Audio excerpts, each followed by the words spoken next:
আমি জুবিন পাৰ্ক উদ্বোধন কৰাৰ বাবে আমি আগবাঢ়িম।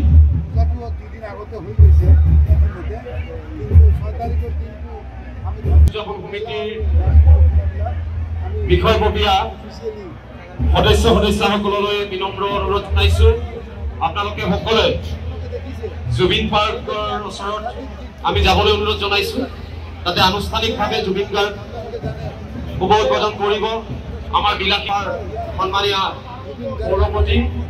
গতিকে আমি তেওঁৰ প্ৰতি লক্ষ্য ৰাখি জুবিন পাৰ্কৰ আধ্যাত্মিক চাইডটো যাবলৈ অনুৰোধ জনাইছোঁ। মেলাৰ ওপৰত ইমান জোৰ দিয়া নাছিলোঁ, কিন্তু জানে মানুহক আকৰ্ষণ কৰিবলৈ মেলাৰো প্ৰয়োজন আছে।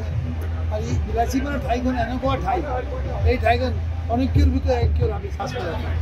ইয়াত বিভিন্ন জাতি জনগোষ্ঠীৰ লোক, বিভিন্ন ধৰ্মাৱলী মানুহ ইয়াত আহি উপস্থিত হয়, এই মেলাখন উপভোগ কৰে।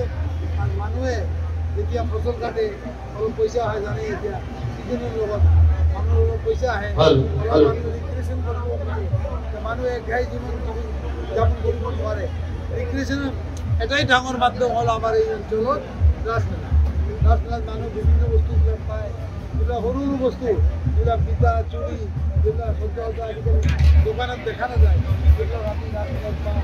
জিলেপি খাবলৈ যায়, জিলেপি খায়, মিঠাই খায়।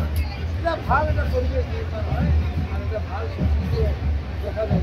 আমি বিভিন্ন সাংস্কৃতিক প্ৰগ্ৰাম দেখাই আছোঁ, এইকেইদিন চলিব।